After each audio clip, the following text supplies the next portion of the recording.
제가 어제 우연히 인터넷 기사를 보다가 모 시의 교육감 후보로 등록한 아버지를 둔 아들이 자신의 아버지에 대한 글을 쓴 것을 보게 되었습니다. 그 청년이 볼 때 아버지가 그 교육감 후보로 나서기까지 심사숙고했는데 막상 유권자들은 자기 아버지에 별 관심이 없는 그런 모습을 보고 안타까운 나머지 글을 쓰게 됐다는 글의 그 동기를 거기다 써놓았습니다. 그 청년의 글의 내용은 아들로서 바라본 인간적 아버지의 모습을 많이 거기에 소개해 놓았습니다. 예를 들면 이런 내용입니다. 어린 시절에 그 아버지에게 우리 집만 잘 살면 되지 왜 어려운 사람을 그 없는 살림에 도와주냐고 그랬다가 혼이 났다는 것입니다. 또 하나 용돈을 주시면서 아버지가 항상 했던 말이 용돈 중에 얼마는 조금이라도 기부를 해봐라, 그런 말을 하셨다는 것입니다. 그런데요, 제 관심을 끌었던 이야기는 요 대목입니다. 제가 한번 읽어드리겠습니다. 아버지는 누구보다도 제 말을 경청해 주시고 언제나 대화를 강조하시는 분이었습니다. 제가 어리다고 해서 어린 놈이 뭘 알겠어 와 같은 권위적 태도를 보이시기보다는 일단 제 의견을 끝까지 들으신 후에 차분하고 논리적으로 문제에 대해 토론하는 태도를 보이셨습니다. 그리고 혹시라도 자신이 틀리거나 잘못한 부분이 있을 때 이를 있는 그대로 인정하는데 아무런 거리낌이 없으시곤 했습니다. 저는 정치적인 걸 떠나서 참 이 후보로 나선 분이 진짜 좋은 아버지 역할을 하셨구나라는 생각을 갖게 되었습니다.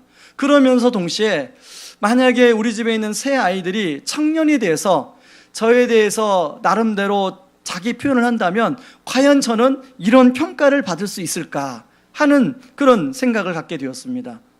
제가 보기에 우리 교회는요, 이런 평가를 받으시는 그런 좋은 아버지 같은 성도님들이 참 많이 계십니다. 그런가 하면요, 제가 어제 설교를 다 마무리하고 이제 글을 보다가 또 하나의 글을 봤는데요, 그분도 모 교육감 후보의 딸입니다. 그 딸이 자기 아버지에 대해서 쓴 글을 제가 읽게 되었는데요, 이 아들이 쓴 글하고는 전혀 대조적인 내용이에요. 자기 아버지가 자기를 낳아놓고 전혀 돌보지도 않고 아버지로서 도와준 게 하나도 없다는 거예요. 그러면서 그 글의 내용의 요지가 이렇습니다. 그런 아버지가 자기 가족 하나 제대로 교육하지 못한 아버지가 어떻게 교육감 후보로 나설 수 있는가, 그런 내용의 딸이 글을 올렸습니다. 그래서 저는 그 아들이 쓴 글과 그 딸이 쓴 글을 보면서 제 스스로 이게 정치적을 떠나서 야, 진짜 좋은 아버지가 되어야겠구나, 우리 애들한테 잘해야겠구나, 그런 생각이 들었습니다. 여러분, 제가 서론에서 왜 그런 말씀을 드리냐면 오늘 본문에 보면 그 아버지에 대한 이야기가 참 많이 나옵니다. 여러분, 그 아버지란 말이요, 그 오늘 본문에 보면 한 10번 정도 반복해서 나오는데 다름 아닌 롯, 이 롯이 두 딸에게는 아버지 아닙니까? 근데 두 딸에게 권위를 잃어버린 모습으로 나오고 있더라는 것입니다. 31절 38절의 내용에 보면 롯이 두 딸의 자기 후손을 이어가기 위해서, 롯의 두 딸이 후손을 이어가기 위해서 아버지에게 술을 먹인 다음에 아버지의 씨를 받아 그 자식을 갖는, 자녀를 갖는 그런 내용이 나옵니다. 여러분, 31절 36절까지의 내용을 보면 그 행동을 주동하는 사람은 아버지 롯이 아니라 바로 큰딸입니다. 그러니까 아버지가 권위를 잃어버리자, 아버지가 자리를 잃어버리자 큰딸이 그 자리를 대신하고 있더라는 것입니다. 그래서 31절을 여러분 가만히 보시기 바랍니다. 큰딸이 작은딸에게 이르되 우리 아버지는 늙으셨고 온 세상의 도리를 따라 우리의 배필될 사람이 이 땅에는 없으니 라고 말하고 있더라는 거예요. 여러분, 31절 36절 사이에만 아버지 이야기가 10번이 등장합니다. 그런데 실제적으로서 아버지로서의 롯의 모습은 전혀 나오지 않아요.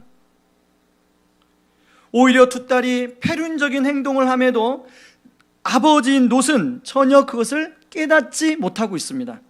그것이 33절 35절인데요. 여러분 우리 같이 한번 읽어보겠습니다. 그 밤에 그들이 아버지에게 술을 마시게 하고 큰딸이 들어가서 그 아버지와 동침하니라. 그러나 아버지는 그 딸이 눕고 일어나는 것을 깨닫지 못하였더라. 그 밤에도 그들이 아버지에게 술을 마시게 하고 작은 딸이 일어나 아버지와 동침하니라. 그러나 아버지는 그 딸이 눕고 일어나는 것을 깨닫지 못하였더라. 여러분, 아버지라는 사람은 어떤 사람입니까? 일반적으로 아버지는 한 가정의 권위를 가지고 그 가정의 중심에 서서 나름대로 그 가정을 이끌어가는 역할을 하는 분이 아버지 아닙니까? 그런데 우리가 방금 읽은 말씀에 보면 아버지가 지금 딸들이 상식에 벗어나는 행동을 하고 있는데 아버지는 술에 취해서 그것을 전혀 깨닫지 못하고 있더라는 것입니다.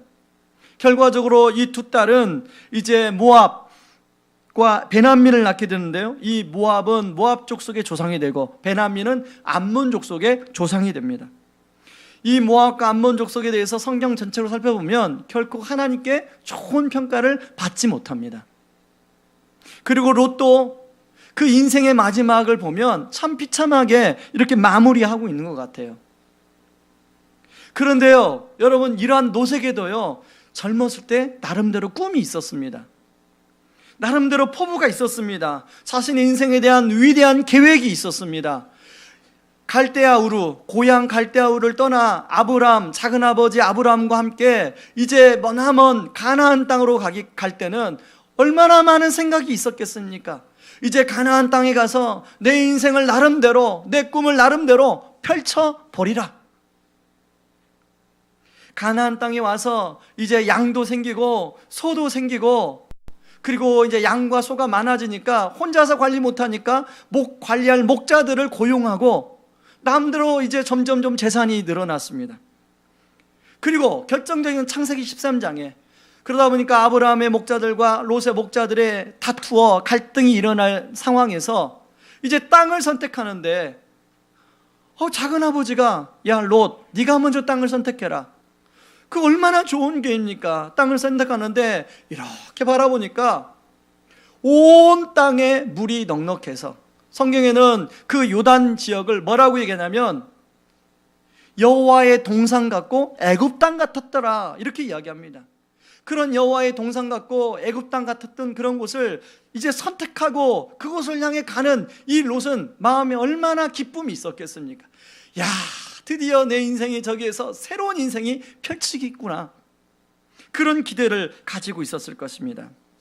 실제로요, 그는 나름대로 그런 꿈과 포부를 어느 정도 이루었습니다. 그걸 알 수 있는 것이 오늘 나오는 1절 말씀입니다. 창세기 19장 1절 말씀 한번 보시기 바랍니다. 같이 한번 읽어봅니다. 저녁 때에 그 두 천사가 소돔에 이르니 마침 롯이 소돔 성문에 앉아 있다가 그들을 보고 일어나 영접하고 땅에 엎드려 절하며. 그 당시에 소돔 이 성문에 앉아 있는 사람은요, 그 성의 유지들만 앉아 있을 수 있다고 합니다. 그러니까 롯이 그 지역 출신도 아님에도 불구하고, 이방인임에도 불구하고 그 성의 유지가 됐다는 것은 상당히 영향력 있는 위치에 올라 있다는 것 아니겠습니까? 그리고 오늘 천사들을 대접하는 걸 보니까 상당한 재력도 있었던 것 같습니다. 그런데요, 이러한 롯의 모습은 창세기 19장 후반부에 흘러갈수록 점점 초라한 모습으로 변해버리고 있더라는 것입니다. 오늘 이 본문은 하나님이 천사들을 보내서 소돔성을 멸망시키고 그 소돔성에서 롯과 롯의 가족을 구원해내는 그런 내용 아닙니까?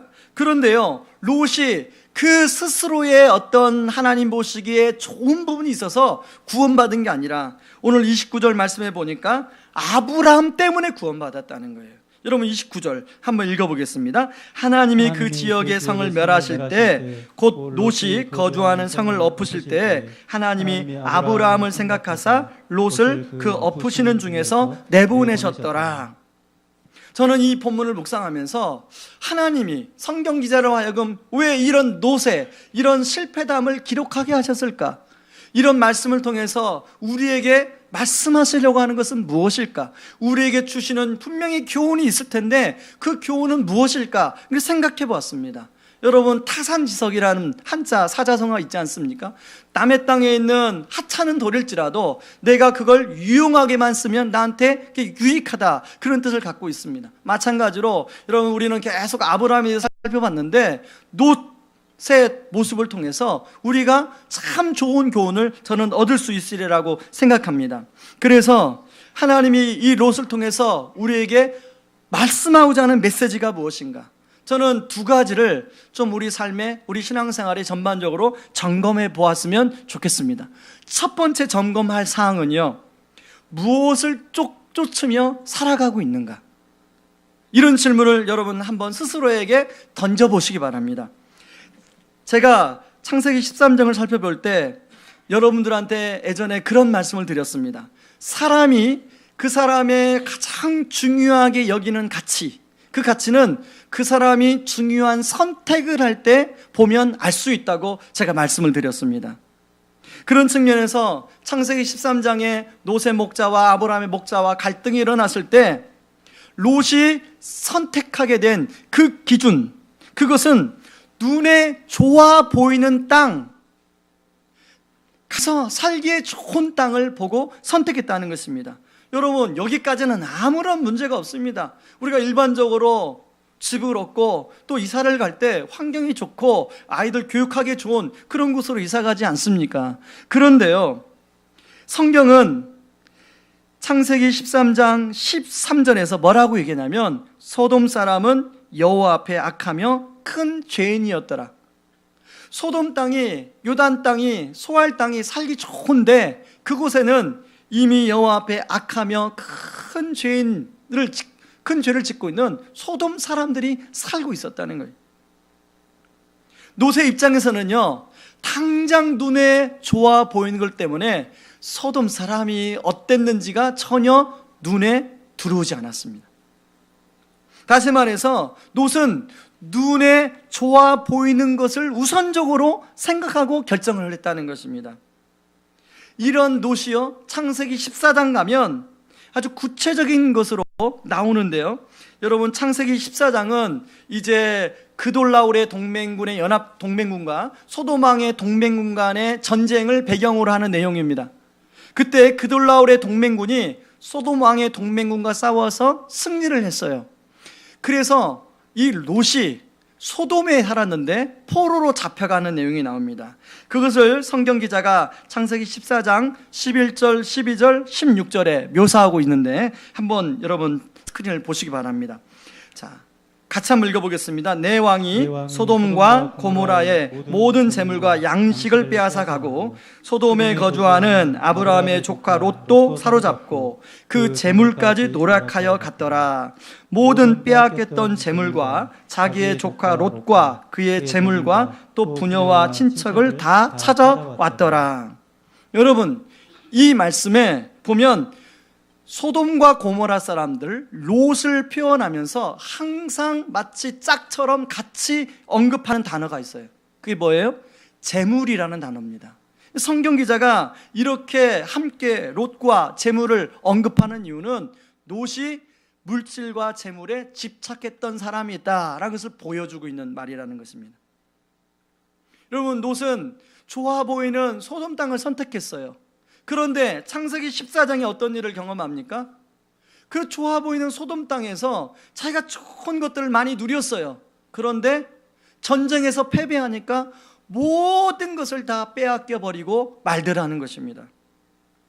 이런 롯의 모습은요, 창세기 19장 가면 더 확연하게 드러나는데요, 여러분, 창세기 19장은 이제 천사들이 소돔성을 멸망시키기 전에 롯에게 와서 이야기합니다. 롯, 지금 곧 이 성을 하나님이 멸망시킬 거야. 너 빨리 가족들을 데리고 이 성을 멸망당하기 전에 도망가야 돼. 이런 얘기를 전해줬습니다.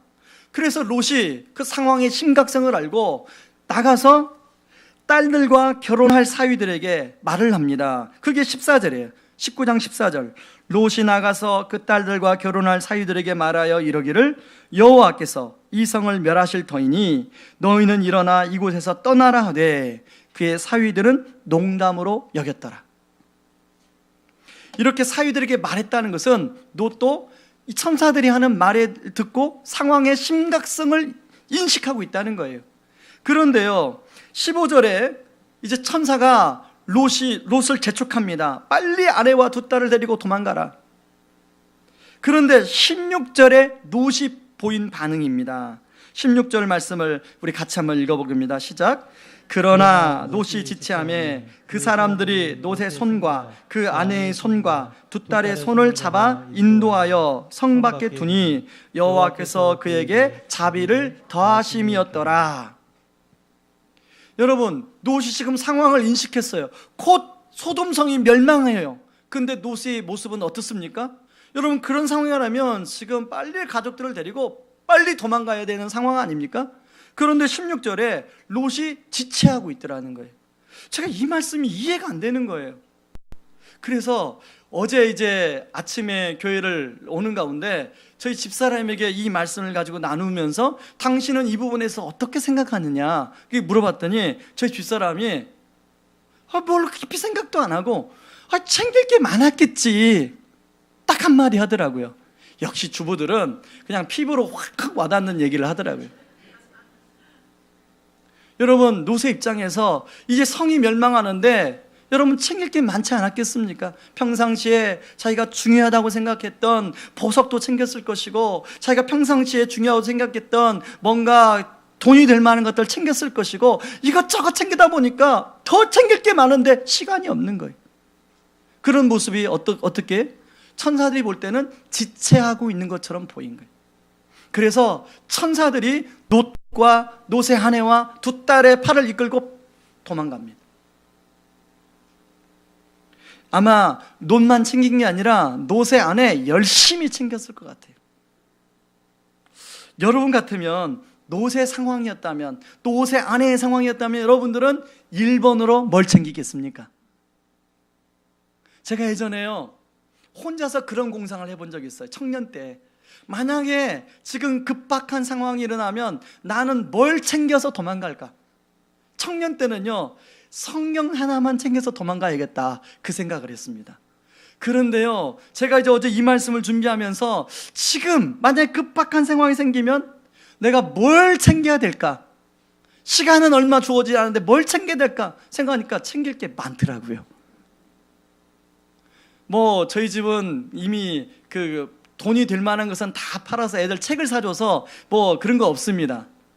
그러니까 도둑이 우리 집 와도 별 가져갈 게 없어요. 그런데 이제 식량도 챙겨야 되지, 물도 챙겨야 되지. 왜냐하면 저 혼자 사는 게 아니잖아요.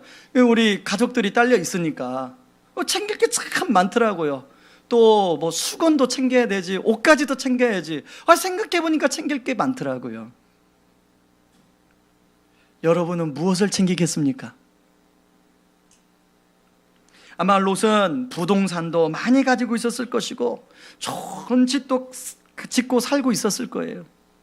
그리고 그 집을 참 멋있게 인테리어를 해놓고 그렇게 살았을 거예요. 그러니까 그러면서도 온갖 취미 생활을 아마 즐겼을 거예요. 뭐 지금만 골프만 우리 취미 생활로 즐기는 게 각자가 또 즐기는 취미 생활이 있잖아요. 어떤 사람은 골프를 즐기고 어떤 사람은 테니스를 즐기고 어떤 사람은 또 자기만의 취미생활을 즐기고 어떤 사람은 우표를 수집하는 취미생활을 하는 사람이 있고 그걸 굉장히 소중하게 또 생각하잖아요. 보니까요 어떤 분은요 좋은 백만 모으는 분들이 있더라고요.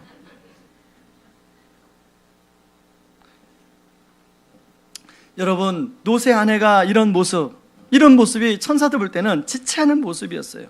그런데 롯의 아내가 챙기다 아마 시간이 없었던 것 같아요. 두고 오려고 보니까 그게 너무 아까운 거예요. 그래서 천사가 뒤를 돌아보지 말라고 그랬는데 뒤를 돌아봤어요. 그랬더니 어떻게 됩니까? 소금 기둥으로 변해버리고 말았습니다. 저는 이 뒤를 돌아보지 말라는 말이 저는 그냥 들리는 게 아니라 우리가 그런 것에 연연해하지 말라는 하나님의 말씀처럼 들리더라고요. 결국 롯은 자신이 그렇게 중요하게 생각했던 물질의 풍요함을 추구했는데 결국 인생의 결정적인 순간에는 아무것도 손에 쥔 게 없어요. 자기 아내는 소금기둥으로 변했죠. 그리고 소알 땅으로 피했다가 이제 롯이 지금 어디로 피해 있습니까? 굴에 들어가서 두 딸과 함께 지내고 있는 거예요. 그렇게 멋진 집, 그렇게 멋있게 인테리어 놓은 집, 손에 쥔 게 하나도 없어요. 자신이 그렇게 지키려고 했던 것들이 인생의 위기를 만났더니 아무런 자신의 방어막도 되어주지 못하고 자기에게 아무런 도움이 되어지지 못하는 결과를 맞이하고 있더라는 것입니다. 여러분, 이것은 무엇을 말해줍니까? 저는 우리도 역시 저는 롯과 다르지 않다고 생각합니다. 이 세상은 롯이 추구한 것처럼 물질을 우선적인 가치로 추구하도록 그렇게 지금 시스템화 되어서 흘러가고 있어요. 그래서 믿음이 있고 신앙이 있는 목사든 또 장로님이든 권사님이든 거기에 함께 살아가기 때문에 정신 차리지 않으면 나도 그런 가치관에 함몰되기 쉬워요. 그러다 보니 많은 사람들이 물질을 가장 인간적인 중요한 그런 조건, 가장 중요한 가치로 여기고 살아가고 있더라는 것입니다.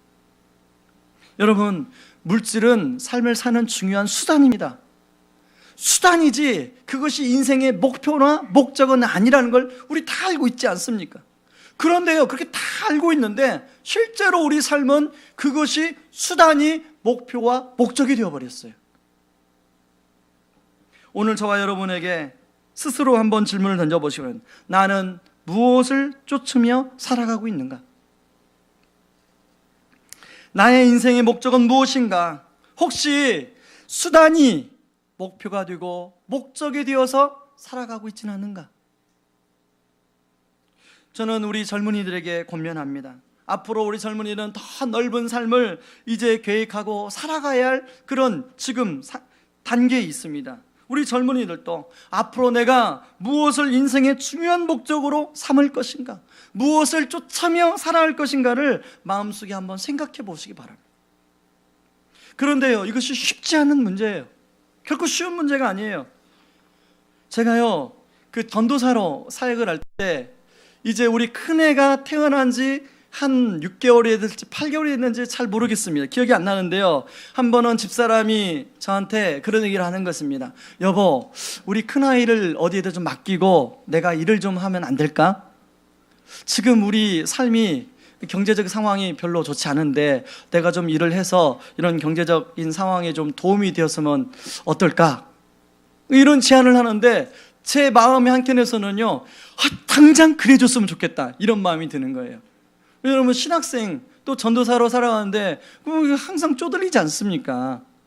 그런데요, 제가 이제 집사람에게 제안을 했습니다. 당신 생각이 참 좋은데 우리 한번 당신도 기도하고 나도 기도하고 그런 다음에 우리 한번 서로 생각을 나눠보자. 그러고 이제 기도하고 결론적으로는 집사람이 일을 하지 않는 것을 선택했습니다. 근데 두 가지 이유 때문에 이제 선택했는데요. 하나는 지금 이 큰아이가 아직 돌도 안 됐는데 그 엄마가 직접 키우는 것이 더 의미가 있겠다.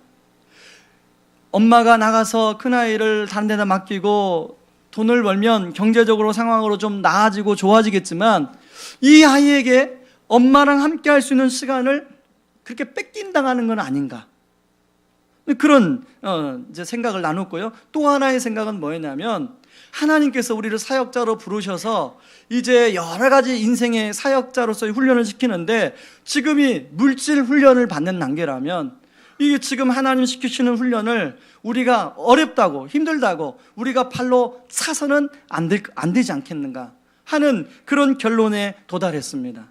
그래서 이 두 가지 이유 때문에 이제 집사람이 그냥 그 일을 안 하고 그냥 우리 큰아이를 보게 되었는데요. 저는 이런 그 나눔을 나누면서요, 한편 걱정되는 게 저희 가정의 이야기를 여러분이 다 일반화 시킬까봐 저는 좀 염려스러움이 있어요. 여러분, 이건 일반화 시킬 것이 아닙니다. 여러분 각자가 그때그때마다 여러분 가정에 하나님께 묻고 하나님께 기도하고 하나님의 뜻을 찾고 구하시면 되는 거예요. 여러분, 맞죠? 그죠? 그렇기 때문에 이것을 일반화시키지 말고 여러분의 상황 속에서 하나님께 물으시고 하나님의 뜻으로 인도함 받기를 바랍니다. 중요한 핵심은, 제가 말하고자 핵심은 어떤 결정의 기준이 상황이나 물질이 되어서는 안 된다는 것입니다. 이것은 목사도 그렇고, 이것은 장로님도 그렇고, 이건 권사님도 그렇고, 이건 일반 성도님도 마찬가지. 그리고 우리 아이들에게도 제가 교육하는 것 중에 하나예요. 바로 그 좋은 예가 아브라함입니다.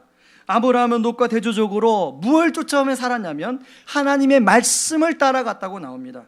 창세기 12장 4절에 보면 이에 아브라함이 여호와의 말씀을 따라갔고 롯도 그와 함께 갔으며 아브라함이 하란을 떠날 때에 75세였더라. 여러분, 아브라함이 평생 하나님의 말씀을 따라갔다. 성경은 그렇게 이야기하지 않습니다. 아브라함도 순간순간마다 시행착오를 했어요. 잘못을 했어요. 잘못길로 갔어요. 그러나 아브라함은 언약을 끝까지 붙들었어요. 잘못된 것을 뉘우치면 다시금 언약원으로 들어왔어요. 말씀 안으로 들어왔어요. 결국 아브라함은 하나님 앞에 영적인 제사장으로 하나님이 아브라함을 사용하고 있습니다. 여러분, 창세기 14장에 보면 하나님이 아브라함을 통해서 롯이 위기에 놓였을 때 구해주고 있지 않습니까? 집에서 훈련시킨 318명을 데려가서 롯을 구해주는 내용이 나와요. 그런가 하면 여러분, 창세기 18장 마지막 부분에서는 그 하나님이 소돔성을 멸망시킨다는 이야기를 듣고 아브라함이 간절하게 중보하는 내용이 나와요.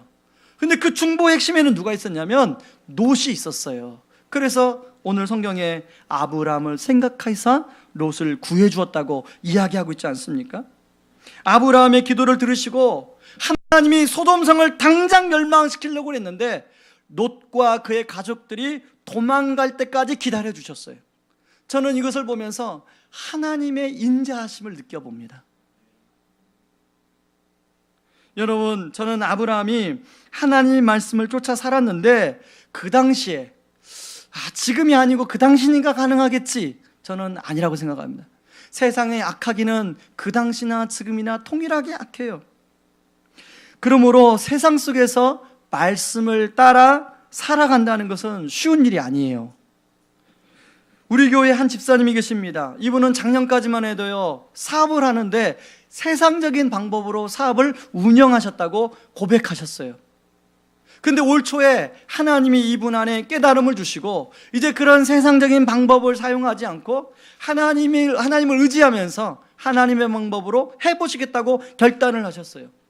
근데 지난주에요, 큰 거래처와 이제 입찰이 있었습니다. 근데 예전 같으면 지금까지 해왔던 방식대로 이분이 입찰을 하면서 뭔가 방법을 이렇게 사용했는데 이분이 그 방법을 사용하지 않고 안 하니까 어려운 거예요. 그런 어려운 상황의 내용을 우리 동역자들에게 기도 부탁을 하는 문자를 받았습니다.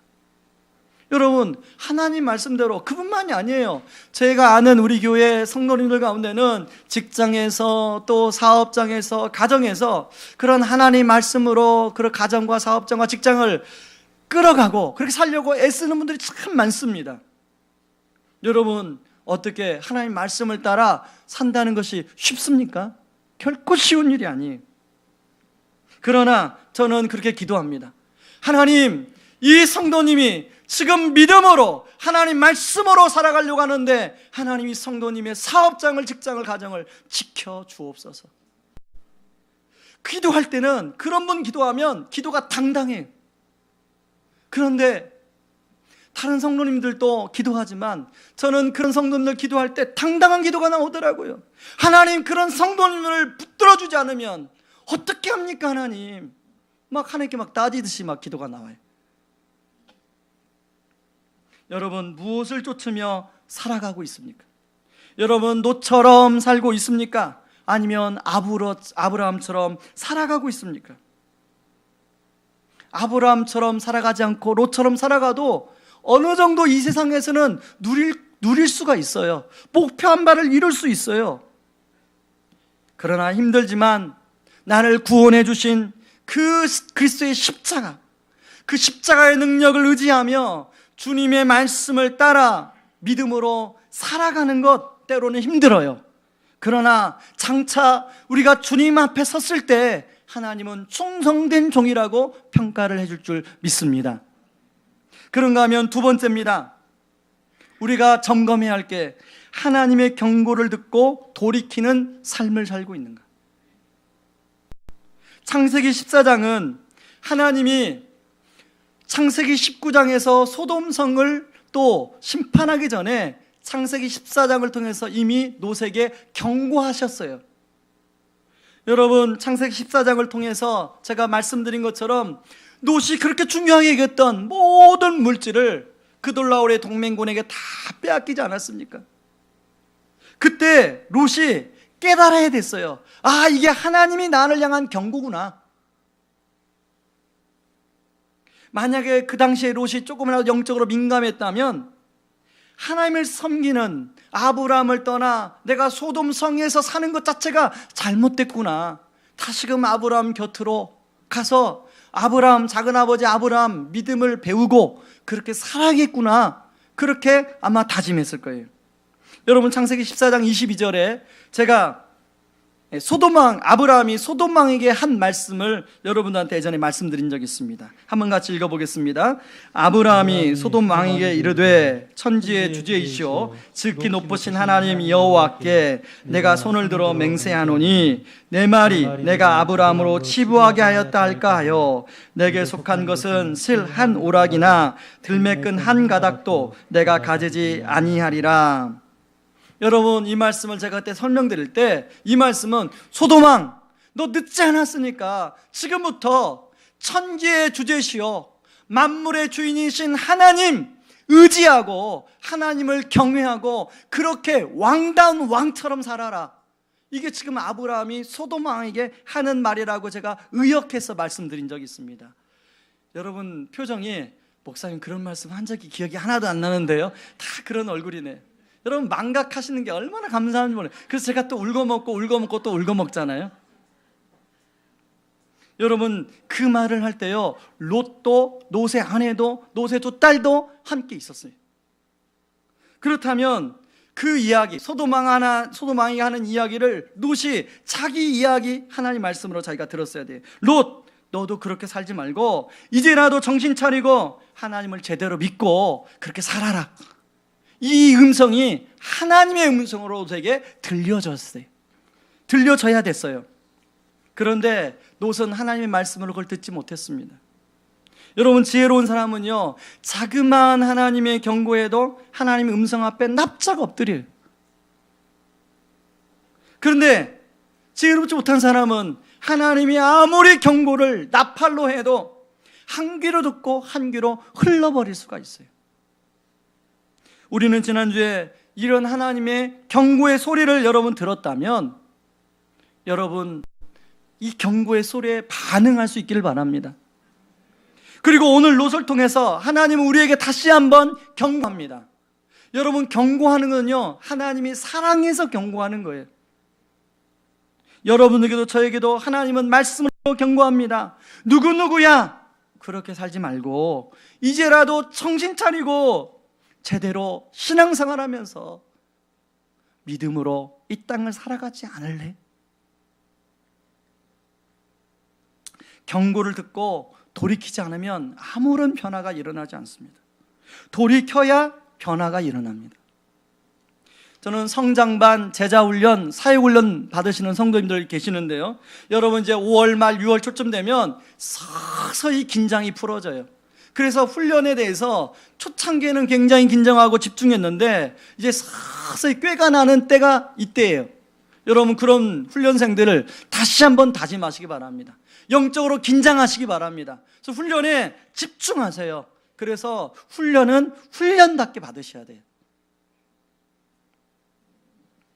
그런가 하면 오래 신앙생활에서 영적 생활에 매너리즘에 빠지신 분들이 계실 거예요. 예배를 드려도 아무런 감동이 없고, 큐티를 해도 아무런 감동이 없고, 말씀을 읽어도 아무런 감동이 없고, 특히 저 같은 목사, 또 앞에 서서 일하는 일꾼들, 그런 분들이 영적 매너리즘에 빠지기가 쉬워요. 우리 교회 처음 나오신 분들은 얘기를 제가 들어보면 목사님 예배 때마다 감격이 있습니다. 눈물 아니면 제가 예배를 드릴 수 없습니다. 이런 얘기가 또 들리는데요. 한편으로는 아무런 감동이 없는 그런 피드백도 들려요. 이건 무엇입니까? 우리가 영적인 매너리즘에 빠져 있으면 거기서부터 우리가 돌아서야 돼요. 그래서 무엇이 문제인가? 여러분 예배 때마다 졸음이 쏟아지는 분들 있잖아요. 세상에서 가장 무거운 게 눈꺼풀이라고 그러잖아요. 저도 경험해봐서 알아요. 이 눈꺼풀이 한번 나를 짓누르기 시작하면 못 참아요. 여러분 그러기 때문에 미리 좀 컨디션 관리를 미리미리 하셔야 됩니다. 그래서 예배에 집중해서 내가 예배를 가장 좋은 컨디션에서 드릴 수 있도록 그렇게 몸 관리를, 컨디션 관리를 토요일부터 이렇게 하셔야 돼요. 여러분 지금 이제 월드컵을 준비하는 축구 선수들은 자기 몸 컨디션이 100% 첫 경기, 두 번째 경기, 세 번째 경기 때 몸이 컨디션 100% 올라올 때까지 관리를 하지 않습니까? 그런 것처럼 여러분 혹시 토요일날 요즘에 토요 명화 하는지 모르겠지만 뭐 토요 명화 거기에 컨디션 100%를 맞추고 있습니까? 아니면 여러분 토요일날 뭐 어떤 것에 여러분 컨디션의 100%를 거기다 기준을 맞추고 있습니다. 그거 아니에요. 예배에 여러분이 컨디션의 100%의 기준을 맞추고 컨디션 관리를 하셔야 돼요. 그래서 예배를 드릴 때는 여러분 오늘 제가 이렇게 이제 15분 전에 와서 앉아 있는데요. 1부 때 15분 전에 왔습니다. 근데 찬양팀의 찬양이 시작되는데 가슴이 뛰는 거예요. 가슴이 뛰는 거예요. 저도 모르게 찬양을 같이 부르는데 찬양 가운데 깊이 들어가는 거예요. 저는 우리 교회 예배에 이제 이렇게 늦으시는 분들 따로 광고하지 않습니다. 저는 우리 찬양팀이 다 풍성해져서 찬양으로 하나님께 영광 돌리면 그 은혜를 사모해서 내가 15분 전에 올라와서 저 찬양팀과 함께 찬양을 해야지, 찬양으로 하나님께 기도해야지, 그런 마음을 저는 갖기를 바랍니다. 우리 찬양팀도 그런 마음으로 찬양을 준비해 주시기 바랍니다. 그러면 우리 예배가 더 은혜롭고 뜨거울 줄 믿습니다. 아브라함은요 창세기 12장에 기근 때문에 애굽으로 내려갔습니다. 애굽으로 내려갔는데 그것 때문에 어떤 일을 당합니까? 애굽 왕 바로 앞에서 온갖 창피를 다 당합니다. 그리고 그것이 이 아브라함에게는 보약이 되었어요. 보약. 창세기 13장에 롯과의 갈등에서 선택할 때 아브라함은 먼저 절대로 선택하지 않습니다. 눈에 보이는 거 좋다고 선택하지 않습니다. 하나님의 뜻을 끝까지 기다립니다. 왜? 창세기 12장의 환경과 조건을 보고 애굽 땅에 갔다가 큰 창피를 당했으니까요. 뿐만 아닙니다. 창세기 16장에서는 자기 아내 사레의 말 듣고 하갈을 통해서 아이를 낳았다가 아브라함과 사라의 관계에 깨지고 또 사레와 하갈의 관계에 어려움이 생기고 또 아브라함과 하갈의 관계도 어려움이 생겼어요. 아브라함 그걸 통해서 철저히 깨달았어요. 근데 아브라함은 깨닫고 돌아왔어요. 다시금 언약을 붙들고 하나님 앞에 나아가는 아브라함. 결국은 아브라함이 하나님의 언약의 축복을 다 누리지 않습니까? 여러분 이처럼 믿음의 조상 아브라함도 시행착오를 하며 살아갑니다. 그러나 그는 깨닫고 돌이키고 변화하는 삶으로 이어졌다는 것입니다. 지난 주일에 하나님은 우리 교회에 진짜 귀한 경고를 주셨어요. 2부 예배를 마치고 내려갔는데 우리 집사님 두 분이 1부 예배 드리고 이제 봉사하는 집사님 두 분의 가방이 없어졌다는 거예요. 진짜 깜짝 놀랐어요. 여러분 당사자들은 가방이 없어지니까 얼마나 당황하겠어요. 그런데 나중에 알고 보니까요, 그날 유치부가 야외 예배를 드렸거든요. 근데 유치부 간식이 그 가방 옆에 있었나 봐요. 그러니까 유치부 선생님 중에 한 명이 이제 그 간식을 챙기면서 유치부 선생님들 가방인 줄 알고 차에 실은 거예요. 나중에 이제 돌려줬죠. 그래서 해프닝으로 끝났는데요. 여러분 그걸 통해서 우리에게 주시는 교훈이 무엇입니까? 여러분 교회에 얼마든지 그런 일이 일어날 수 있잖아요. 외부인들이 또 출입이 잦으니까, 또 우리가 학교다 보니까 이제 각자 소지품을 잘 간직하는 귀한 교훈을 깨달은 거예요. 여러분 지난주에 참 우리나라 사건 사고가 많았습니다. 여러분 일산에서 큰 사고가 일어나고 또 저 장성에서 큰 사고가 일어나고 또 중간중간에서 여러 사고가 일어났어요. 여러분 그런 사고를 통해서 우리가 무슨 교훈을 얻습니까? 여러분, 우리가 하나님의 경고로 들어야 돼요. 우리 집에, 또 내가 속해 있는 곳에 그것은 안전한가? 여러분, 지난번 말씀드린 것처럼 이제 그 이후로 우리 관리부에서 여러 가지 교회 안전시설들을 점검하고, 또 보험 들 건 보험 들고, 또 여러 가지 물품을 구입할 건 구입하고, 그래서 지금 하나하나 그렇게 갖춰가고 있습니다. 왜냐하면 사고는 예기치 않은 곳에서 일어나기 때문에 그렇습니다. 여러분 집으로 돌아가시면 여러분 집 가족들 다 모아놓고 혹시 집에 화재가 났을 때 대피하는 연습 하시기 바랍니다. 하셔야 돼요. 우리 집은 괜찮겠지. 아닙니다. 사고는 예기치 않은 곳에서 일어날 수 있기 때문에 하셔야 돼요. 여러분, 진짜 십자가의 삶이 무엇입니까? 십자가를 통해서 하나님이 우리를 구원해 주신 그 구원의 감격, 구원의 은혜는 단위성 사건으로 끝났어요. 그러나 우리 안에 십자가의 감격, 십자가의 은혜는 늘 지속되어야 돼. 지난주에 제자 훈련 받는 한 집사님이 그러시는 거예요. 목사님, 이제까지 제가 신앙생활 오래 해왔는데요, 하나님과 저만 신앙생활이 있었지 예수님은 없었어요. 이런 얘기를 하시는 거예요. 근데 그분이 이게 뭐냐면, 제가 그분 얘기를 들으면서 참 공감이 됐는데요, 예수 그리스도의 십자가의 은혜가, 그 감격이 충분하지 않았다는 거예요. 없었던 게 아니에요. 저는 그분의 얘기를 들으면서 제가 공감했어요. 집사님, 저도 모태신앙을 자랐는데요, 저도 어릴 때부터 하나님이 저를 지켜주시고 보호해주고 붙들어주시고 기도응답해 주신 건 많았는데, 예수님을 인격적으로 만난 것은 제가 머리가 커진 다음에 만났거든요. 그때까지는 예수님은 머릿속에만 있었지 가슴에는 없었어요. 여러분, 혹시 우리 신앙생활하는 성도님들 가운데 십자가의 은혜와 감격이 머릿속으로만 있고 가슴이 없는 분들이 계십니까? 그러면 그런 분들은 이 십자가의 은혜와 감사가 늘 새로워질 수 있도록, 특별히 오늘 학습받고 또 입교하고 세례 받으신 분들은 이 십자가의 은혜에 대한 감사가 늘 그 부분에 대해 감사해야 돼요. 그래서 우리가 하나님 앞에 기도할 때 여러 감사 제목이 많잖아요. 하나님이 우리 자녀 좋은 학교에 들어가게 해주신 것 감사합니다. 우리 남편 이것도 감사합니다. 저것도 감사합니다. 감사 제목이 참 많은데, 가장 중요한 감사 제목은 나를, 죽을 수밖에 없는 나를 십자가의 피를 흘려주셔서 구원해 주신 하나님의 은혜 감사합니다. 그 감사 기도가 1번이 되시기 바랍니다. 그런데요, 그것으로 끝나는 게 아니에요. 진짜 중요한 것은 십자가의 삶을 사는 게 중요한 거예요. 우리 예수님 말씀하셨잖아요. 십자가의 삶은 누구든지 나를 따라오거든 자기를 부인하고 자기 십자가를 지고 나를 쫓을 것이니라. 여러분, 여기서 자기를 부인하는 삶은 바로 하나님의 경고를 듣고 돌이키는 삶과 일맥상통해요. 그런데요, 이게 내 힘으로만 안 됩니다. 절대로 안 돼요. 이게 그냥 내 힘으로만 되면 이건 유교나 불교하고 똑같아요.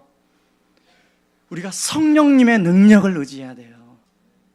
우리가 성령님의 능력을 의지하면서, 하나님, 도저히 내 힘으로 이것이 변화가 안 돼, 이 습관이 고쳐지지 않는데 성령님 도와주옵소서. 성령님 도와주시옵소서. 어떤 분이 그래요. 목사님, 제가 그렇게 기도했는데요, 응답이 안 돼, 제 삶이 변화가 없어요. 저는 그런 분들에게 변화될 때까지 기도하라고 말씀드립니다.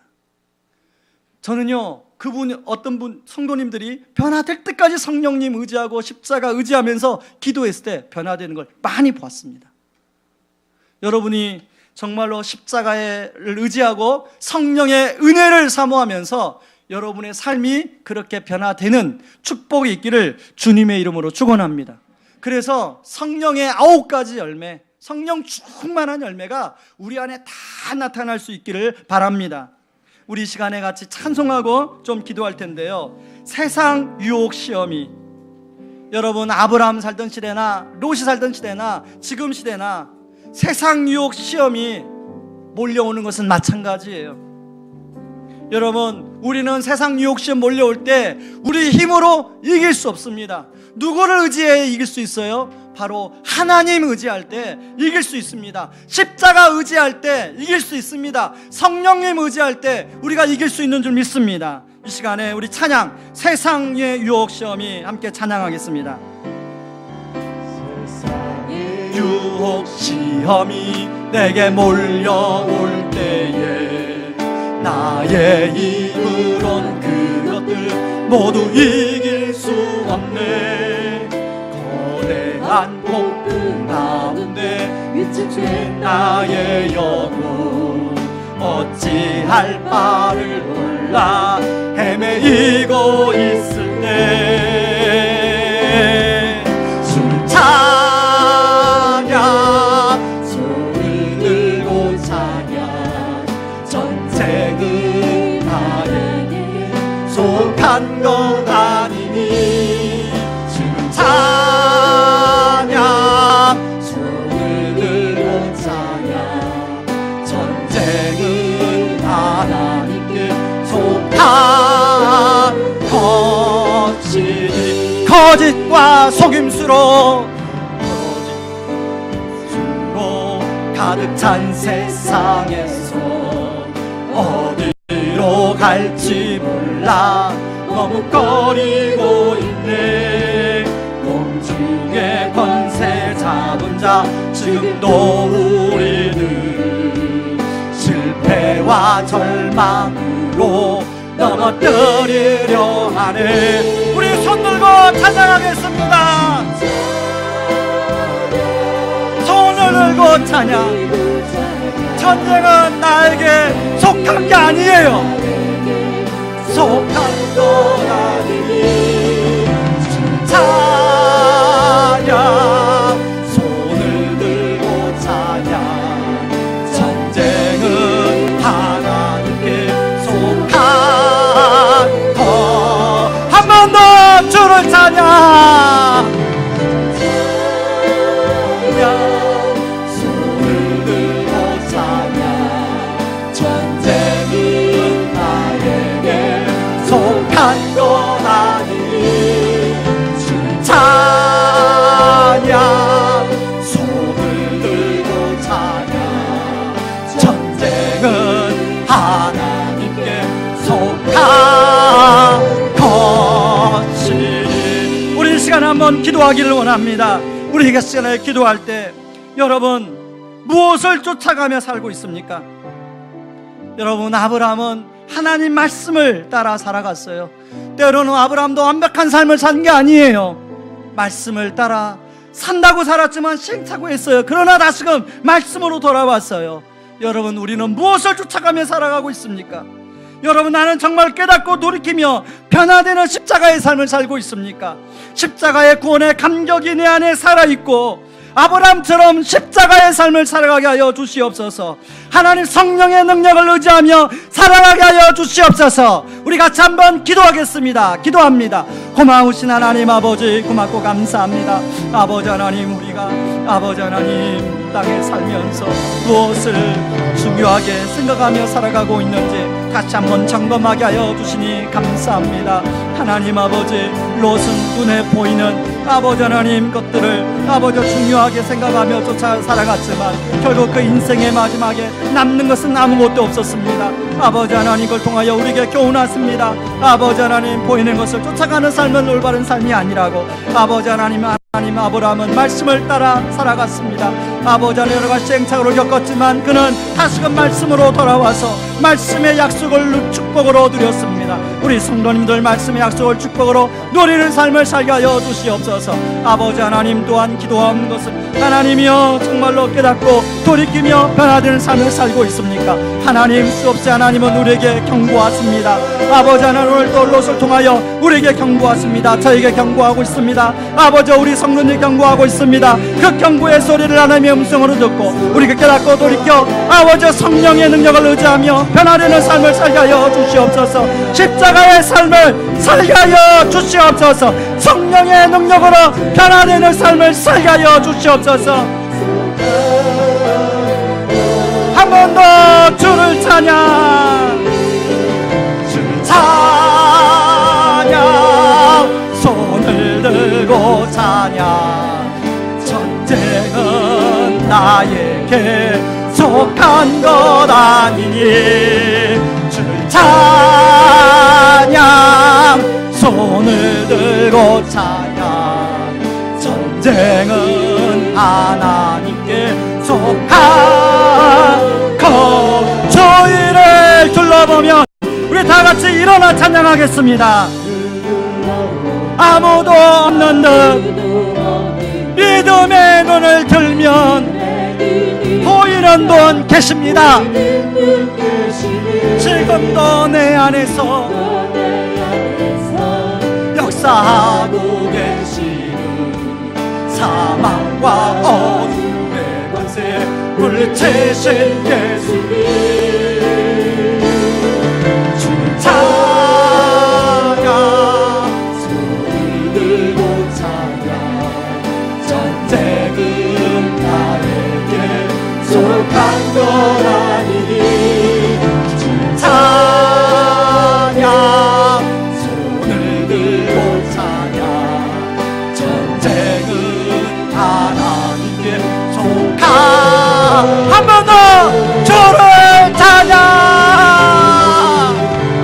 찬양 손을 들고 찬양 전쟁은 나에게 속한 것 아니니 찬양 손을 들고 찬양 전쟁은 하나님께 속한 것이. 하나님 아버지 그렇습니다. 전쟁은 나에게 속한 게 아니라 하나님께 속한 것입니다. 그렇기 때문에 우리가 하나님을 믿고 의지하며 살아갈 수밖에 없는 줄 믿습니다. 하나님 아버지, 우리가 노처럼 보이는 것을 향하여 쫓아가며 살고 있다면 하나님 오늘 말씀을 통하여 우리가 돌이켜서 이제 보이는 것을 쫓아가는 것이 아니라 하나님의 말씀을 쫓아갈 수 있는 그런 삶이 되게 하여 주시옵소서. 하나님, 롯은 하나님의 경고의 소리를 듣고도 깨닫지 못했는데 하나님 아브라함은 시행착오를 했지만 경고의 소리를 듣고 깨닫고 하나님 안에 들어왔습니다. 하나님 아버지, 우리도 하나님 수없이 우리에게 경고하고 있는데 영적으로 둔하여 깨닫지 못하는 삶이 아니라 아브라함처럼 영적으로 민감하여 깨닫고 돌이키고 성령의 능력을 의지해서 변화되는 삶을 살게 하여 주시옵소서. 하나님, 우리가 십자가의 구원에 감사와 감격도 넘치게 하여 주시고 하나님, 우리가 날마다 자기를 부인하며 자기 십자가를 지고 삶을 쫓아 주님을 따라가는 십자가의 삶을 살게 하여 주시옵소서. 지금은 우리를 죄에서 구원하시기 위해 자신을 친히 십자가에 내어주신 그 크신 우리 주 그리스도의 은혜와 아들 내어주면서까지 우리를 사랑하신 하나님의 다음 없는 사랑하심과 지금도 우리를 친히 기도해 주시고 동행하여 주시는 성령님의 은혜가 롯의 삶을 통해 보여지는 물질이 아니라 하나님의 말씀을 쫓아가고 하나님의 경고를 듣고 돌이켜 참는 변화, 십자가의 삶, 성령님의 능력을 의지하는 삶을 살기를 결단하는 모든 성도님들의 삶 위에 이제로부터 영원까지 항상 함께하기를 주의 이름으로 축원하옵나이다. 아멘.